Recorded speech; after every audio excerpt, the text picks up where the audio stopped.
নমস্কার, আমি মিঠু। আমার এই রকমারি চ্যানেলে আজ আবার একটি নতুন ভিডিওতে আমার সকল শ্রদ্ধেয় দর্শক বন্ধুদের জানাই স্বাগত।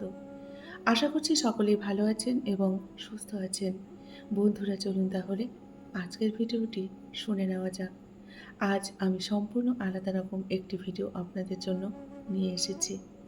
আশা করছি ভিডিওটি ভালো লাগবে। আমার সকল বন্ধুদের কাছে অনুরোধ রইল পুরো ভিডিওটির সঙ্গে থাকার জন্য। চলুন তাহলে শুনে নেওয়া যাক। কৃষ্ণ শব্দের অর্থ কী?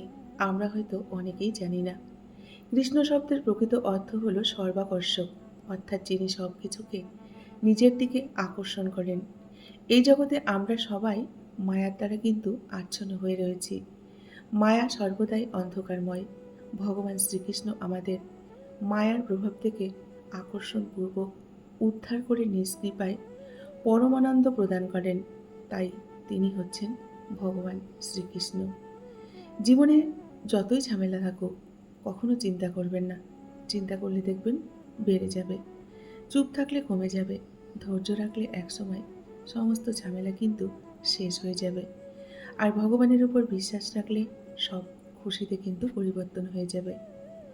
দুর্বল হয়ে কি করে সফল হবেন? সময় যতই কঠিন হোক না কেন, এই কথাগুলি মন দিয়ে শুনুন। জীবনটা দেখবেন অনেকটা বদলে যাবে। আমাদের জীবনটাও কিন্তু একটা মহাভারত। এখানে দুর্যোধনের মতো বস্ত্রহরণ করার অনেক মানুষ আছে। ধৃতরাষ্ট্রের মতো পুত্রশোকে বিভোরও কিন্তু অনেক মানুষ আছে। শকুনের মতো কুবুদ্ধি দেওয়ার মানুষও কিন্তু অনেক আছে। কর্ণের মতো দাতাও আছে। অর্জুনের মতো বীরও আছে। যুধিষ্ঠিরের মতো সত্যবাদীও আছে। নেই শুধু ভগবান শ্রীকৃষ্ণের মতো একজন সারথি, তাই না? সময় কখনো মানুষের নির্দেশিত পথে কিন্তু চলে না। মানুষে মানুষকে কিন্তু সময়ের পথেই নির্দেশ করে চলতে হয়। যখন সংসারে দেখার মতো কিছুই থাকে না, তখন মানুষ ঈশ্বরের দিকে কিন্তু দৃষ্টি নিক্ষেপ করে। জীবন না ভবিষ্যতে আছে আর না আছে অতীতে। জীবন তো কেবল এই মুহূর্তেই আছে, তাই না? অর্থাৎ এই মুহূর্তে অনুভব করাকেই জীবন বলে। জীবন কিন্তু অত সহজ নয়। সহজ করে আমাদের নিতে হয়। কিছুটা অপেক্ষা করে, কিছুটা সহ্য করে, আবার অনেক কিছু বুঝেও না বোঝার চেষ্টা করে। তবেই কিন্তু ভালো থাকা যায়।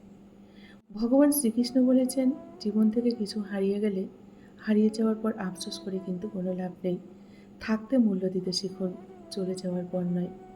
মিথ্যে দিয়ে দেখবেন কিছুদিন পর্যন্ত সফল হওয়া যায়, কিন্তু সত্য দিয়ে প্রথমে কিন্তু সফল হতে অনেকটা কষ্ট হয়, কিন্তু সেই সফলতা সারা জীবন কিন্তু ধরে রাখা যায়। ভগবান শ্রীকৃষ্ণ বলেন, তোমার যা প্রাপ্য তা কেউ কেড়ে নিতে পারবে না। সময় হলে সেটা তোমার কাছেই আসবে। তুমি শুধু ধৈর্য ধরো আর বিশ্বাসটুকু রেখো। ভগবান শ্রীকৃষ্ণ বলেছিলেন, গাছ থেকে পড়ে যাওয়া ফুল আবার কিন্তু গাছে প্রস্ফুটিত হতে পারে না, কিন্তু গাছ যদি মজবুত হয় পরের বারে আবার একটি নতুন ফুল কিন্তু ফুটবেই। ঠিক তেমনি জীবন থেকে হারিয়ে যাওয়ার সময় কখনো কিন্তু আমাদের ফিরে আসবে না, কিন্তু চেষ্টা ও ইচ্ছা শক্তি যদি প্রবল থাকে তবে জীবনে আসা প্রতিটি সময় কিন্তু খুব সুন্দর হয়ে উঠবে। দুঃখ এবং সুখ একে অন্যের কিন্তু পরিপূরক। ভগবান গীতায় বলেছিলেন, সুখ অথবা দুঃখ কে সমানভাবে কিন্তু আমাদের ভাবতে হবে। এই জগতে যা কিছু সুখ অথবা দুঃখ সবই কিন্তু ক্ষণস্থায়ী। আপনি যদি অধিক সুখে থাকেন তাহলে জানবেন আপনার পূর্বজন্মের পুণ্যের ফল ক্ষয় হচ্ছে। আবার যদি দুঃখে থাকেন তাহলে জানবেন পূর্বকৃত পাপ দূর হচ্ছে। তাই কোনো কিছুতে অধিক বিচলিত না হয়ে শ্রীকৃষ্ণের চরণে আশ্রয় নিন, পরম শান্তি অনুভব করুন। গীতায় কিছু মূল্যবান উক্তি আছে, সেগুলোই এখন আমি আপনাদের শোনাবো। ১ নাম্বার হচ্ছে, ভুল চিন্তাই জীবনের একমাত্র সমস্যা। ২ হচ্ছে, সঠিক জ্ঞানই সব সমস্যার কিন্তু চূড়ান্ত সমাধান। ৩ হচ্ছে, নির্বিশেষে নিজের কর্তব্য পালনই উন্নতি এবং সমৃদ্ধির পথ। ৪ হলো, প্রত্যেক কাজই হতে পারে উপাসনার মাধ্যমে। ৫, অহংকার ও স্বার্থবোধ ত্যাগ করে খোঁজো অসীম আনন্দ, দেখবে অনেক সুখে থাকবে। ৬ হলো, প্রতিদিন সংযোগ করো উচ্চতর চেতনার সঙ্গে।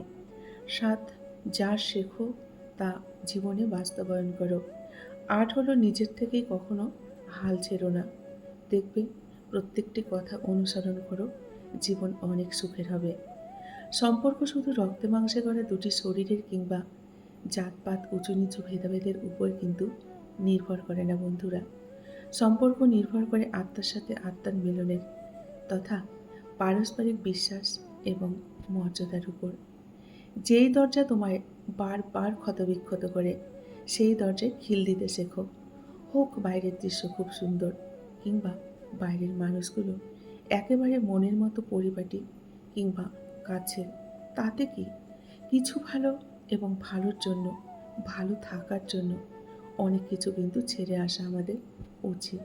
এটা মনে রাখবে। ভগবান শ্রীকৃষ্ণ বলেছিলেন, সকল কাজে আমাকে স্মরণ করে শুরু করতে হবে এমন নয়।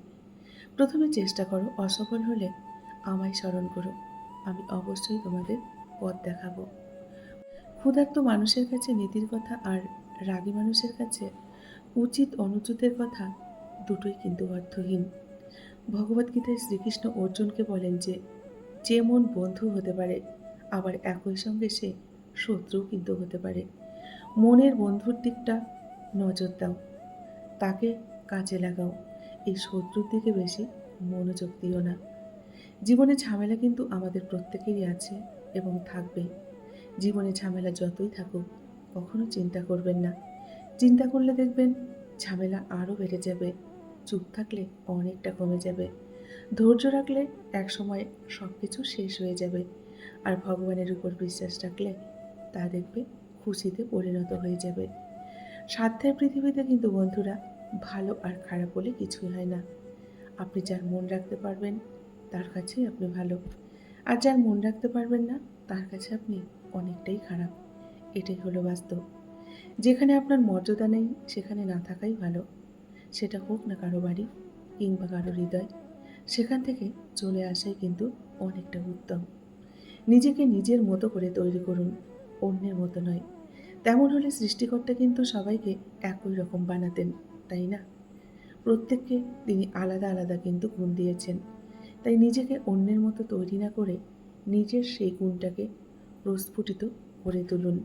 দেখবেন অনেকটা ভালো লাগবে। নীরব থাকা এবং হাসি খুশি থাকা দুটোই কিন্তু শক্তিশালী মানব অস্ত্র। হাসি হলো এমন এক অস্ত্র যেটার দ্বারা আপনি সমস্ত সমস্যার সমাধান করতে পারবেন, এবং নীরব থাকার মাধ্যমে আপনি সমস্ত সমস্যাগুলোকে উপেক্ষা করতে পারবেন। সম্মান যদি করতেই হয় তাহলে গুণ দেখে করুন, ধন সম্পত্তি দেখে নয়।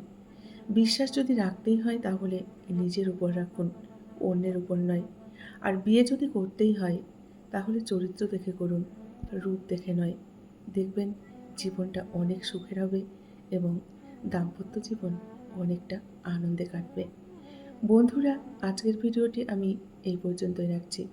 যদি ভিডিওটি ভালো লাগে অবশ্যই লাইক, কমেন্ট আর শেয়ার করবেন। এতক্ষণ ধরে ভিডিওটির সঙ্গে থাকার জন্য আপনাদেরকে অসংখ্য অসংখ্য ধন্যবাদ এবং অনেক অনেক ভালোবাসা জানিয়ে আজকের মতো আমি বিদায় নিচ্ছি। সকলেই ভালো থাকুন, সুস্থ থাকুন। দেখা হবে নেক্সট আরেকটি ভিডিওতে। টাটা।